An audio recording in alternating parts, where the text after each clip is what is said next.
Здравствуйте! В эфире информационный выпуск Амши Пшара. Рауль Хаджимба представил коллективу Генеральной прокуратуры нового руководителя. Представленная президентом в парламент страны кандидатура Адгура Агарба была единогласно одобрена депутатами. Репортаж Саида Джарсалия. На последнем заседании сессии парламента Адгур Агарба был утвержден в должности генерального прокурора Абхазии. Ранее его кандидатура была представлена президентом Народному собранию. Уважаемые друзья и работники Генеральной прокуратуры, которые решают очень важные задачи, которые нацелены на то, чтобы у нас с вами был порядок, была бы соблюдена законность. Есть вещи, которые требуют более жестких подходов. И надеюсь на то, что новое руководство в лице Адгура Назаровича и вместе с вами сумеет решить те задачи, которые стоят перед нашей страной, перед республикой. Президент также выразил благодарность за проделанную работу предыдущему руководителю ведомства Зурабу Ачба и отметил, что его опыт и знания еще послужат стране. Спасибо предыдущему руководителю, который значительное время находился во главе Генеральной прокуратуры. Я не сомневаюсь в том, что его знания и опыт еще пригодятся нашему государству. Генеральный прокурор Адгур Агарба поблагодарил руководство страны и отметил, что вместе с коллективом постарается оправдать оказанное ему доверие. Не скрою, что очень сложно мне далось это решение, понимая, какая ответственность, какой груз будет лежать на мне, но тем не менее выбор сделан. Прекрасно понимаю, какие цели и задачи сегодня стоят перед прокуратурой. Вполне обоснованные запросы со стороны наших граждан, нашего общества. Я думаю, что мы должны будем выстроить правильно и рационально нашу работу для того, чтобы добиться положительных результатов. Я очень надеюсь на вашу поддержку и желаю нам всем успехов в нелегком деле. Адгур Агарба в органах прокуратуры работает с 2002 года. С декабря 2015 года занимал должность заместителя генерального прокурора, военного прокурора Абхазии. Саид Джарсалия, Степан Мартиросян, Абхазское телевидение.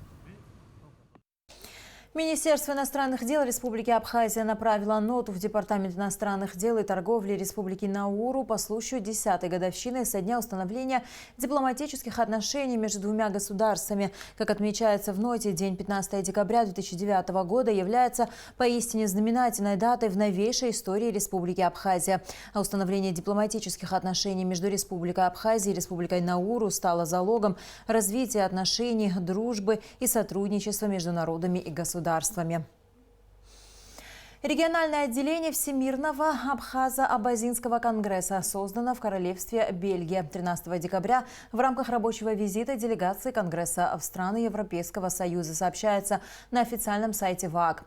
Основные направления деятельности Конгресса в регионе – это объединение Абхазов и Абазин Бельгии, укрепление связи внутри их общины, так, чтобы ее члены имели возможность регулярно общаться, проводить совместные встречи, вечера, другие мероприятия, а также укрепление связи с Родиной. Руководителем вновь созданного регионального отделения Конгресса в Бельгии стал Даур Ломи, сын известного абхазского поэта и общественно-политического деятеля, более 15 лет бывшего генеральным секретарем МАН, ныне ВАК, Геннадия Аламия. Даур Ломи более 10 лет живет в Западной Европе, в Австрии, Нидерландах и Бельгии. Завершился рекламный тур для представителей 7 туристических фирм из Крыма, который был организован руководством Государственного комитета по курортам и туризму и Национальной туристической компании «Турист». Участники тура посетили Гагру, село Лыхны, высокогорное озеро Рица. Им также провели обзорную экскурсию по Сухому и Новому Афону. Удалось ли удивить крымских туроператоров и с какими впечатлениями они вернулись домой? Сария Кварасхеля продолжит тему. Лыхна – исторический центр Бзыбской Абхазии, который на протяжении многих веков сохраняет за собой статус места, где решаются важные, а порой судьбоносные вопросы народа. На третий день пребывания в нашей стране участников рекламного тура привезли именно сюда, чтобы рассказать о силе и значимости этой территории. Перед вами располагается Лыхнинская площадь, посередине которой вы видите 2 300-летние кавказские широколистные липы. Они примыкаются к флагштоку и, конечно, дворцу абхазской культуры, который отстраивается в советский период. Сегодня внутри располагается администрация данного села. Торжественно когда-то на Лыхнинской поляне также принимали государственный символ Республики Абхазия – наш флаг. Представители турфирм смогли ознакомиться не только с историей Лыхнашты, но и увидеть ее достопримечательности. Здесь основной исторической ценностью являются знаменитый действующий храм Успении Божией Матери X-XI веков и руины двухэтажного дворца владетельных абхазских князей Чачба-Шарвашидзе. Увиденное произвело на участников рекламного тура большое впечатление. Каждый турист должен включить посещение этого места в программу пребывания в Абхазии, отмечают они. Да, очень понравился храм. Дело в том, что в Крыму много древних храмов, более старых, чем этот, допустим, но сохранность просто поражает. Фрески и вообще сам храм целый. Очень понравился. Такие места всегда впечатляют, потому что, во-первых, сохранен памятник, а это очень важно, когда сохраняется то, что было построено столетия назад. Это традиции, которые передаются из поколения в поколение. Вот. И вообще впечатление, конечно, от нашего короткого тура по Абхазии просто захватывает. И мне пока надо все это разложить по полочкам. У меня такая вот просто система. Я как экскурсовод, я впечатления накапливаю, потом уже фотографии делаю для себя какой-то системный альбом. И не только там в интернете, но и в голове. Поэтому Лахны для меня открытие. Организация подобного рода рекламных туров имеет большое значение для развития туризма. За несколько дней представители разных турфирм смогли ознакомиться с туристическим потенциалом нашей страны, познакомиться с историей народа, оценить уровень сервиса и инфраструктуры. Очень хорошо постаралась принимающая сторона. Мы посмотрели все самые интересные объекты, узнали для себя много нового, несмотря на то, что мы уже по 4 года в Абхазию туристов отправляем. Вот, узнали много нового, узнали что-то такое, чего не знали. Вот, и постараемся это все как-то в нашей работе использовать. Очень много фотоматериалов, очень много информации. Вот, но от этого храма, конечно, вообще в восторге. Продолжением интересной экскурсии стало посещение высокогорного озера Рица. По дороге участники тура посетили пасеку и, конечно, попробовали абхазский мед. Очень насыщенный. Все, что в Абхазии за год цветет, в составе меда присутствует. Каштан, белая акация, липа, ежевика, золотарник, субальпийское разнотравие. Пчеловодство в Абхазии было развито много веков назад. Мед и воск были хорошо продаваемым продуктом на заморских рынках, из-за чего пчеловодство было важнейшей отраслью в экономике. Здесь личиночки располагаются, видите, вот здесь. А здесь, где запечатано, здесь, значит, внутри находится мед. И вот, наконец, участники тура добрались до Рицы. Несмотря на дождливую погоду, крымчане были поражены красотой природы нашей страны. Летом оно одно, зимой другое. Пока, да, по фотографиям своих туристов все видели. Теперь вживую сами увидели. Очень много эмоций, очень много увиденного. Красивая природа. И дай бог, чтобы все у вас было хорошо. Очень добрые люди, очень любят свою родину, это чувствуется. Очень красивая природа, безумно. Главная цель подобного рода рекламных туров – расширить кругозор его участников и привлечь как можно больше туристов в Абхазию. Выросло целое поколение, которое, на мой взгляд, не так хорошо знают про нашу республику. Чем чаще мы будем проводить такие туры, это, на мой взгляд, это очень важно. Мы ездим на разные выставки, но сюда, приезжая, наши турагенты непосредственно видят вживую страну. И кроме того, их работники, которые своими глазами видят непосредственную ситуацию в республике. Что касается данного тура, то организаторы надеются, что уже в следующем году как можно больше жителей Крыма выберут Абхазию местом своего отдыха. Этот рекламный информационный тур носит для нас очень важный характер, потому что в дальнейшем мы планируем проведение совместных туров. То есть мы говорим о том, что те люди, граждане, которые приезжают на отдых в Республику Крым на неделю, на две, могут в свою очередь на 3-4 дня посетить нашу республику. Для этого мы пригласили сегодня турагентов, туроператоров, владельцев отелей, чтобы они в свою очередь предлагали и рекламировали такие туры. Трехдневный рекламный тур для туроператоров Республики Крым завершился 15 декабря. Следует отметить, что большинство из участников посетили нашу страну впервые. Сария Гварацхеля, Алексей Агухава, Ильдар Дамиров, Абхазское телевидение. Борьба с курением ведется по всему миру. Во многих странах работают законы, ограничивающие курильщиков в той или иной степени. В Абхазии же подобного опыта до сих пор нет. Среди жителей республики большинство курят, в том числе и в общественных местах. Однако среди них есть те, кто старается думать об окружающих.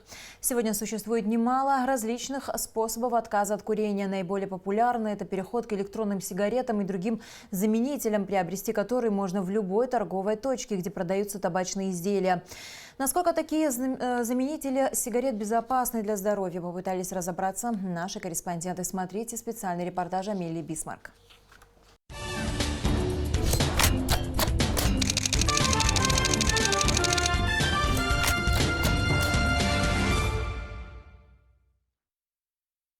Культура курения пока еще плохо развита в Абхазии. Люди продолжают курить в общественных помещениях, в местах отдыха, на улице и у себя дома. Республиканское законодательство никак не ограничивает курильщиков, в то время как вред от курения, в том числе пассивного, не перестает оказывать агрессивного воздействия на здоровье человека. Как правило, больше 70% всех курящих страдают хроническими заболеваниями бронхолегочной системы. И это сопровождается даже огромными осложнениями, не то что просто хронический бронхит, но это вызывает явление фиброза легочной ткани, что к определенному возрасту, там, к 70, к 60 годам, развивается даже фиброзное изменение легочной ткани, что очень-очень опасно, и это уже не лечится.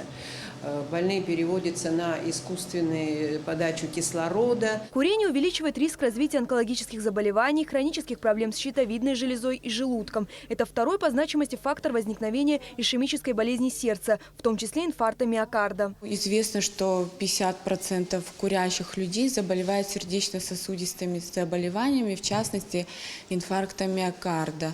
Например, 10 выкуренных сигарет в день увеличивает риск внезапной смерти в 3 раза. Курение – причина многих сердечно-сосудистых заболеваний. Во-первых, это основной фактор риска развития атеросклероза. Осознавая все эти негативные аспекты, общество продолжает потреблять сигареты. Среди курильщиков есть и те люди, которые неоднократно пытаются отказаться от вредной привычки. Их жизнь превращается в бесконечную борьбу с собой. Естественно, что этот момент не остается вне поля зрения крупных предпринимателей сигаретного бизнеса и маркетологов. Не так давно на прилавках магазинов появилась сигаретная система Айкос. Согласно аннотации, потребление Айкос менее пагубно сказывается на здоровье курильщиков и окружающих. Многие жители Абхазии, преимущественно молодого поколения, уже перешли на сигареты особой конструкции. Я услышал, что есть такая новая сигарета, которая типа приносит меньше вреда, чем обычная сигарета. Я ее попробовал, и в принципе она мне понравилась. То есть там есть никотин, я получаю то, что я хочу от сигареты.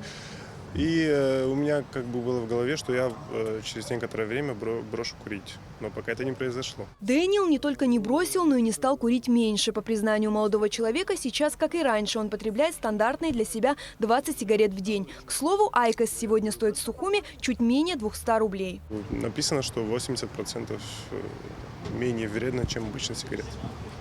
А сам как ощущаешь себя? Ну, если честно, лучше, чем когда я курил сигареты. Во-первых, запах, во-вторых, кашля у меня уже больше нет, так, тоже приносит вреда. Секрет фирмы Айкос, которая является продуктом мирового бренда «Парламент», заключается в том, что в сигарете особой конструкции табак не горит, а только нагревается. Однако медики склоняются к мнению, что Айкос, как и другие курительные гаджеты, не полезны, а вредны для организма, в том числе в психологическом плане. Конечно, это тоже вредно. Это немножечко такая обманка, что там не вдыхается большие какие-то концентрации, но это тоже, я считаю, это вредно. Во-первых, это вредно как сама по себе привычка. Это вредная привычка употребления никотина и сигарет. От вредных привычек надо отказываться. Надо в жизни привыкать к хорошим, полезным привычкам. Сегодня в Абхазии можно по пальцам сосчитать число общественных заведений с разграниченными зонами для курящих и некурящих посетителей. Подобными мерами руководители таких мест демонстрируют не что иное, как уважение к своим клиентам. Я думаю, что это очень правильно. И это обязательно нужно практиковать в Абхазии, потому что дети не могут являться пассивными курильщиками, это прежде всего. И, конечно, очень много людей, которые приезжают сюда, они приезжают сюда за лечением, и особенно дыхательных путей. И поэтому это второй момент, который мы должны учитывать, если Абхазия хочет стать курортной зоной высокого уровня. И я думаю, что достаточно людей в Абхазии, которые тоже не курят, им было бы приятно наслаждаться хорошей атмосферой, а не курением. Скорее всего, риторический вопрос, можно ли курить в общественных местах, обретет в нашей стране четкую формулировку, когда законодатели всерьез задумаются над его юридическим воплощением. Амелия Бисмарк, Томас Чиковани, Абхазское телевидение.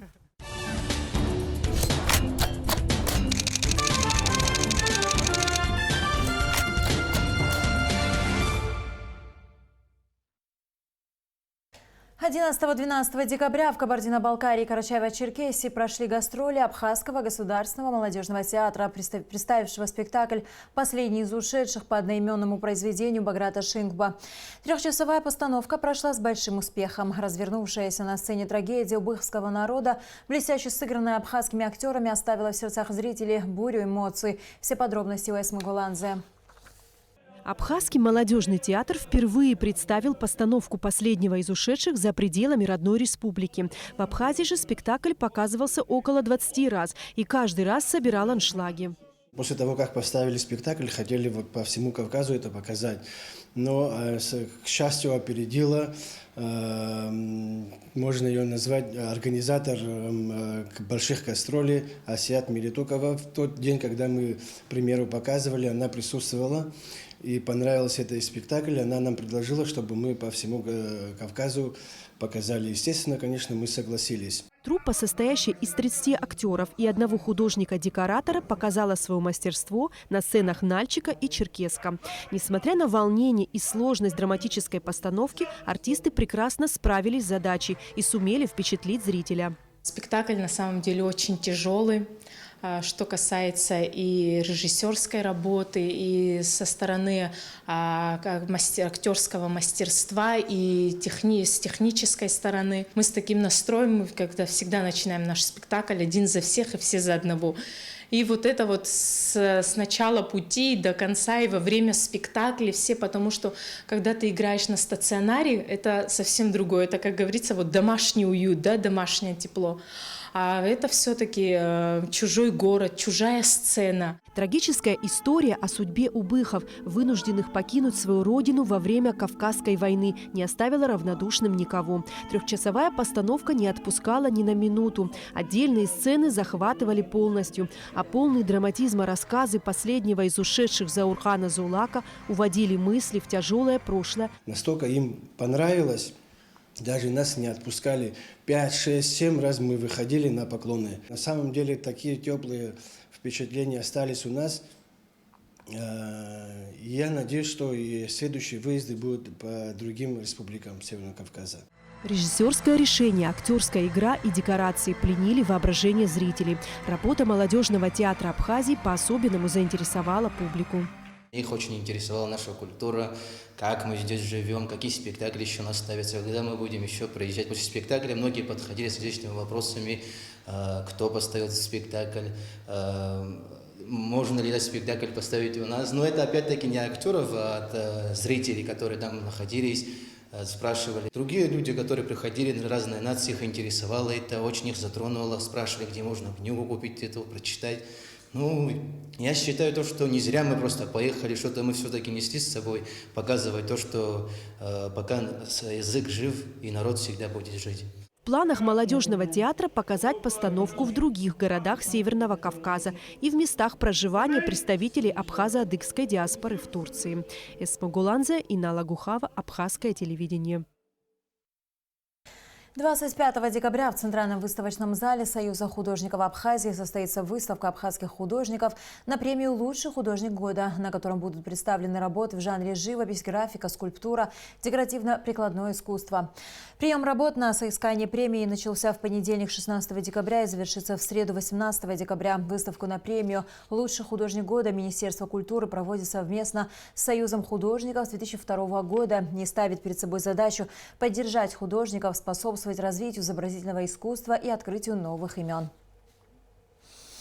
Самых талантливых скрипачей и пианистов со всех районов Абхазии собрал 11-й республиканский конкурс юных музыкантов имени Александра Чичпа. Мероприятие проходило в стенах Сухумского музыкального училища с 13 по 16 декабря. Его завершением стали торжественная церемония вручения награды и гала-концерт победителей. Репортаж Гугуцы Вардания.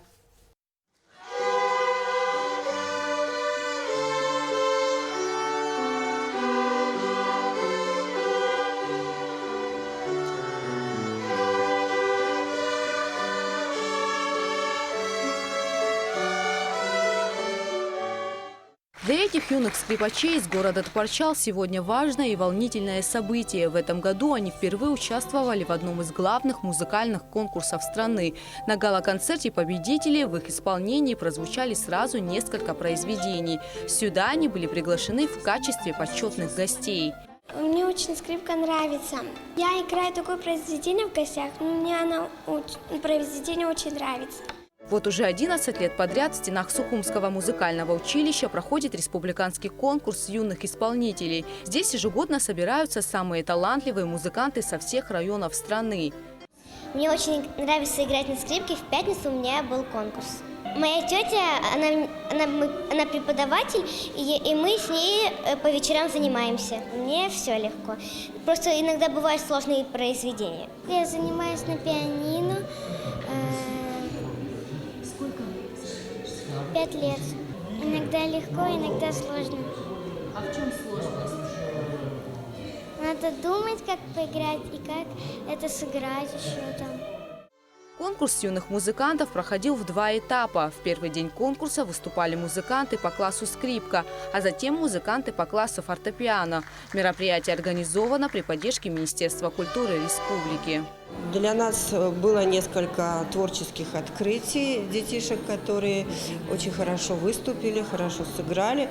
Мы, конечно, будем всячески им помогать, приглашать для участия в различного рода мероприятиях. Победители 11-го республиканского конкурса юных музыкантов были награждены памятными подарками и призами. А для всех участников, не занявших призовые места, весной будет организован мастер-класс. Гугуца Вардания, Дэвид Анкваб, Абхазское телевидение. И в завершении выпуска о погоде. По сообщению Гидрометцентра, 17 декабря в Абхазии ожидается переменная облачность без осадков, местами возможен туман. Температура воздуха ночью 5-10, днем 10-15 градусов, температура морской воды 13 градусов.